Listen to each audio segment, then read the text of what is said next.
Salut chers amis, j'espère que vous allez bien et que vous passez une excellente journée. Pour ceux qui ne me connaissent pas, je m'appelle Moussa Fall et je gère la chaîne Visa Visitor de A à Z. Si vous êtes nouveau sur cette chaîne, n'hésitez pas à vous abonner et merci aussi d'être venu pour les anciens. Sur cette vidéo, je voulais vous montrer comment parrainer une personne.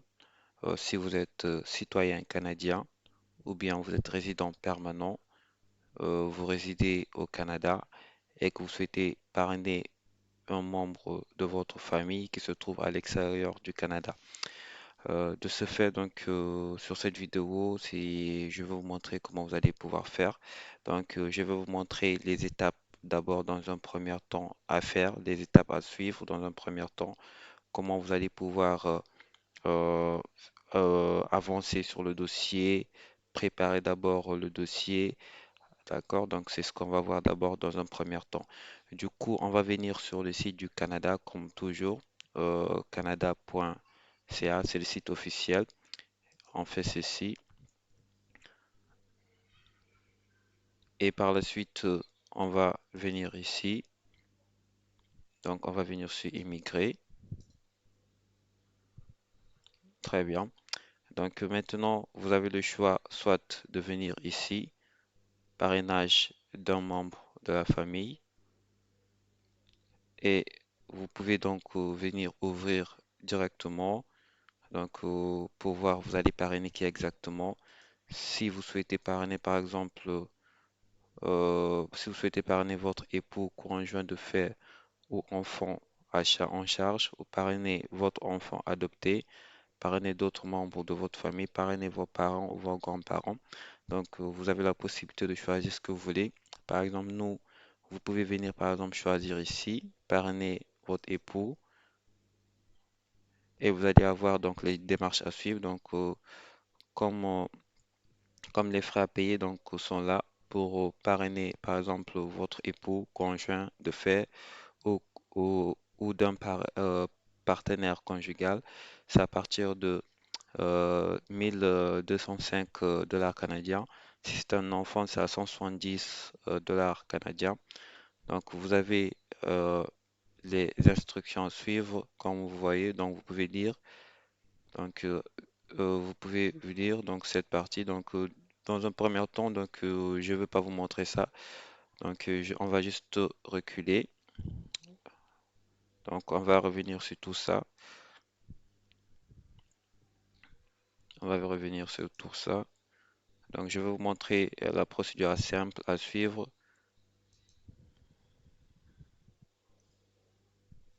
Voilà. Donc nous ce qu'on va faire, donc nous sommes toujours sur la même partie.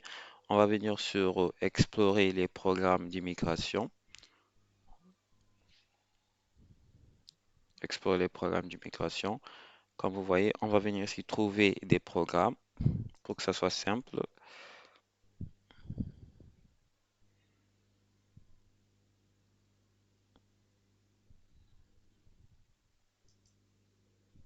Très bien. Donc, on va venir ici, comme vous allez voir, que voulez-vous faire au Canada?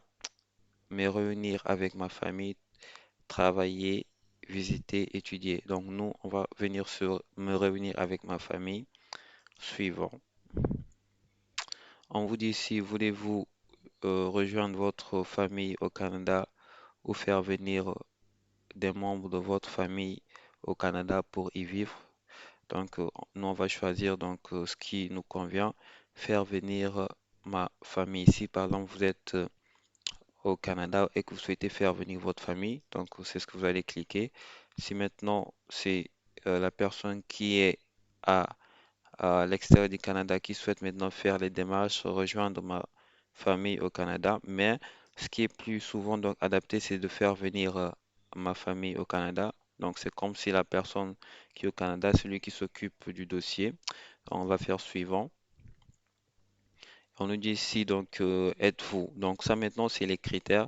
Donc vous devrez déjà être âgé de moins de 18 ans, d'au moins 18 ans ou d'au moins 18 ans et être citoyen ou résident permanent du Canada ou une personne inscrite en tant qu'Indien au Canada au titre de la loi sur les Indiens du Canada. Donc ça, ce sont les critères déjà pour que vous puissiez parrainer une personne. Donc maintenant, on va dire oui, c'est obligatoire. Donc si par exemple vous répondez à ces critères, donc ça signifie que vous pouvez donc parrainer une personne. On va cliquer sur suivant. Donc on nous dit ici quel membre de votre famille souhaitez-vous faire venir au Canada. Donc maintenant, vous avez le choix. C'est comme on avait vu autrement, précédemment. Donc c'est pareil aussi. Donc vous pouvez venir cliquer sur conjoint ou partenaire, enfant en charge, parents ou grands-parents, enfant adopté, un autre membre de la famille. Donc nous, ce qu'on va faire, donc on va choisir ce qui nous convient. Bon, par exemple, on va prendre cet exemple conjoint ou partenaire, par exemple. Vous pouvez aussi cliquer sur enfant en charge, mais on va prendre conjoint ou partenaire. On clique sur suivant et automatiquement on a les informations qu'il nous faut. Donc on va venir sur afficher tout. On a toutes les informations qu'il faut. Donc on nous dit si vous avez dit que vous, vous nous avez dit que vous voulez vous faire au Canada, donc réunir ma famille, c'est ce qu'on a dit. Donc c'est le résumé de ce que le questionnaire que j'ai répondu. Et sur cette partie maintenant, vous allez voir parrainer votre époux, conjoint de fait ou partenaire conjugal. Donc on nous dit ici pour parrainer votre époux ou épouse, conjoint de fait ou partenaire conjugal et lui permettre de venir au Canada. Donc ça, on nous donne le délai. Donc le délai, ça dépend maintenant des pays. Ça varie. Maintenant, les frais, maintenant, les frais sont là. Maintenant, on nous dit si maintenant ce programme pourrait être le bon choix pour vous si vous répondez à ces critères. Maintenant, la personne qui parraine donc, doit répondre d'abord à ces critères, être âgé d'au moins 18 ans et vivre au Canada. Il doit vivre au Canada.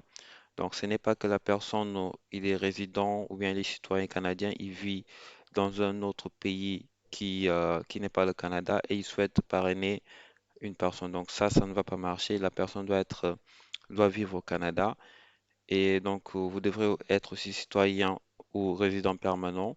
Vous pouvez aussi répondre aux besoins fondamentaux des personnes que vous souhaitez parrainer. Donc, vous devrez subvenir aussi aux besoins fondamentaux. Donc, vous devrez subvenir aux besoins donc des personnes que vous souhaitez parrainer. Donc, vous devrez prendre en charge d'eux, donc avoir donc les capacités financières pour prendre en charge des personnes que vous souhaitez parrainer. Donc maintenant, on va venir sur déterminer si vous êtes admissible. On vient ici. Très bien. Donc ça, c'est comme je viens de vous expliquer, c'est les critères que qu'on a listés tout de suite. Donc pour l'admissibilité, donc comme on a dit, donc âgé de moins de 18 ans, être citoyen canadien ou résident permanent. Vous devrez aussi résider au Canada. Donc ça sont les critères d'admissibilité. Donc, on nous dit si vous vivez à l'extérieur du Canada pour devenir répondant ou devez promettre de subvenir financièrement aux besoins de aux besoins des personnes que vous parrainez pendant une période donnée. Cette promesse s'appelle un engagement. Donc, c'est ça aussi. Donc, subvenir financièrement et donc ça sont les critères d'éligibilité. Donc, comme vous le voyez. Et on nous dit ici qui vous parrainez-vous, qui vous pouvez parrainer.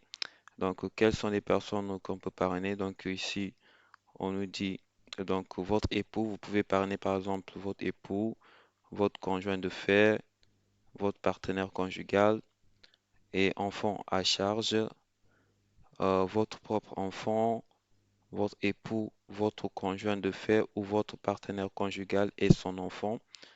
Donc, ça, c'est les gens que vous pouvez parrainer. Donc, sur les détails, on nous dit c'est comment présenter une demande. Comment présenter une demande. Donc, là, maintenant, comme vous voyez, donc c'est simple. Donc, pour présenter la demande, c'est très simple. Donc, on va voir ça maintenant tout de suite. Donc, comme vous voyez, il y a des informations à lire. Donc, premièrement, donc présenter une demande en vue de parrainer. Donc, on nous dit ici le parrain doit télécharger et remplir le formulaire dans la trousse de demande, signé et numérisé avec la personne que vous parrainez. Donc, c'est ça. La personne que vous parrainez, demandeur principal. Donc, les télécharger, les télécharger sur leur application en ligne, signer électroniquement pour toute la demande, y compris celle de tout autre membre de la famille. Obtenir la trousse de demande, euh, comprendre. Donc ça, on va faire. Donc je veux d'abord vous montrer la trousse de demande. On va toujours revenir sur la partie. On va venir on va retourner carrément. Donc je vais vous montrer comment obtenir la source, la trousse de demande. On va retourner carrément. Toujours, on va venir sur le menu du site. On va venir euh, on va venir sur immigration et citoyenneté et on va venir se trouver un formulaire de demande. Donc, parce que c'est très important avec la trousse, donc c'est très important pour connaître la procédure, pour savoir quels sont les documents qu'il vous faut. Donc, c'est très important donc sur n'importe quelle procédure pour la trousse. Donc, vous allez venir ici, donc comme vous voyez, une trousse de demande. Donc, vous allez cliquer sur une trousse de demande et on nous dit sélectionner une catégorie. Donc, immigrer, visiter, travailler ou étudier. Donc, pour quelle raison présentez-vous une demande? Donc, on va venir, on dit qu'on présente une demande pour parrainer un membre de la famille. Sélectionner une trousse de demande. Donc, nous, ce qu'on souhaite, c'est époux. On nous dit sélectionner une trousse de demande. Donc, époux, conjoint de fait, partenaire conjugal ou enfant en charge. Donc, et par la suite, on va cliquer sur obtenir, ob- obtenir une trousse. Donc, on va venir ici, envoyer quand même.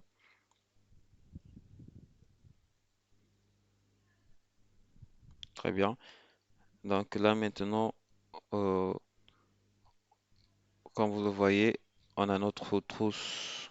Donc, on a notre trousse. Donc, maintenant, on va venir ici sur procurez-vous la liste de vérification de formulaires et des instructions. Donc, parce que on aura besoin donc de ce formulaire. Donc, on va venir, on nous dit ici qui parrainez-vous. Donc, on va parrainer par exemple, vous avez le choix de choisir soit votre époux, conjoint de fait, partenaire conjugal, enfant en charge. Donc, on va sélectionner par exemple époux. Dans quel pays habite la personne qui sera parrainer. Donc, comme par exemple, si vous êtes au Canada, vous souhaitez parrainer par exemple une personne qui habite par exemple, on va prendre le Sénégal. Donc, je souhaite parrainer une personne qui habite au Sénégal. Donc, on va venir sur Sénégal. Et par la suite, on nous dit ici dans quel autre pays la personne que vous parrainez a-t-elle vécu. Donc, si par exemple la personne que je parraine, euh, il habite par exemple au, au Sénégal, alors que actuellement il est dans un autre pays où il réside. Par exemple, on dit que la personne il est en Guinée par exemple. Donc ce qu'on nous on va mettre ici, donc on va mettre la personne que je parraine, il est en Guinée. Donc vous mettez Guinée ici et vous mettez ici Sénégal. Donc c'est parce que la personne que vous souhaitez parrainer, il habite actuellement en Guinée. Donc maintenant si la personne il n'a jamais il est seulement au Sénégal. À ce moment-là, on va mettre Sénégal. Donc, c'est comme par exemple une personne qui vit en France actuellement et il est sénégalais. À ce moment-là, donc, si on vous demande ici dans quel pays habite la personne qui sera parrainée, vous allez mettre par exemple la France ici, la France. Et maintenant, euh, pays, maintenant, vous allez mettre Sénégal. Donc, c'est ce que vous allez faire. C'est comme ça. Donc maintenant, on nous dit obtenir la liste de vérification et les formules. Donc maintenant, c'est à travers ça maintenant qu'on donc c'est à travers maintenant la liste de vérification donc que vous allez voir ici. Là, cette liste, elle est très importante. Ça va vous permettre de savoir les démarches étape par étape, pas par pas, pour ne rien manquer de quel que soit le formulaire que qu'on va vous demander ou bien quels que soient les documents qu'on va vous demander, vous allez le trouver sur la liste de vérification pour époux. Donc c'est ça, c'est la procédure. Donc maintenant, vous pouvez venir ici cliquer sur la liste. Vous allez après avoir la liste. Donc et vous téléchargez liste de contrôle de documents époux. Vous les téléchargez. En attendant maintenant, on va on va reculer. Très bien. Donc toujours sur la trousse, vous allez voir donc on nous dit si le parrain doit télécharger et remplir ces formulaires, signer et numériser avec la personne que vous parrainez. Donc, comme tous ces formulaires qu'on va nous demander ici, donc vous allez le voir. Donc, demande de parrainage, entente de parrainage, engagement. Donc, c'est ce formulaire que donc le parrain doit, donc la personne qui est au Canada, qui est le parrain, c'est lui, il doit remplir ce formulaire, le signer. Donc, et formulaire de renseignement. Donc, en ce qui concerne le formulaire de renseignement, aussi, il doit le remplir, le signer et tout. Donc, on nous dit ici le formulaire important pour signer le numérique. Le formulaire, vous devrez remplir le formulaire puis sélectionner, imprimer. Cela créera une nouvelle version donc, qui peut être signée. Donc, formulaire pour permettre à une personne d'accéder à votre demande. Donc, ça, c'est le formulaire si une personne, par exemple, qui fait votre dossier. Donc, c'est pas si important. Si par exemple, c'est une agence qui traite votre dossier, la personne que vous parrainez. Donc là, maintenant, on a notre formulaire. Après, on va l'ouvrir. Donc maintenant, la personne que vous parrainez, demandeur principal, fera ce qui suit. Donc, si par exemple, vous, plutôt le parrain, ça c'est le formulaire que le parrain doit remplir. Donc, on vous explique ici les étapes. Maintenant, euh, le demandeur principal, donc les documents qu'il doit remplir aussi sont là. Donc, on nous dit ici, donc, télécharger. Donc, ça, c'est les documents que le demandeur principal, la personne qui, qu'on doit parrainer, la personne qu'on doit parrainer, c'est le formulaire qu'il doit remplir. Donc, elle est signée. Donc, c'est le formulaire que la personne qui sera parrainée, qui est le demandeur principal, doit remplir en ligne. Donc, ces formulaires doivent être remplis en ligne. Donc, tout ça, on va voir ça lorsqu'on va remplir le formulaire. Donc, vous allez voir tous ces formulaires-là. Donc, on nous dit ici formulaire de demande générique pour le Canada. Annexe A, antécédent déclaration. Vous devez remplir une version de ce formulaire pour vous, ainsi que version ou non de tout membre de votre famille âgé de plus ou de âgé de 18 ou plus. Renseignements additionnels sur la famille et renseignements supplémentaires. Ce sont les formulaires que le demandeur principal doit remplir. Donc, il y a deux parties, le parrain, ce qu'il doit remplir, et le demandeur principal, donc la personne qu'on doit parrainer, c'est ce qu'il doit remplir. Donc, exigences propres à votre pays. Donc, ça, ce sont maintenant les exigences du pays. Donc, dans chaque pays, il y a des exigences, donc que vous devrez lire aussi pour voir. Donc, c'est très important aussi. Donc, en quelque sorte, ça, c'est la première partie. Donc, pour le parrainage. Maintenant, on va venir sur la deuxième partie. Donc, concernant la création du compte, le remplissage du formulaire. Donc, maintenant, pour la création du compte, comme on avait vu, donc ça va se faire ici. Donc, une fois, on s'était arrêté ici précédemment.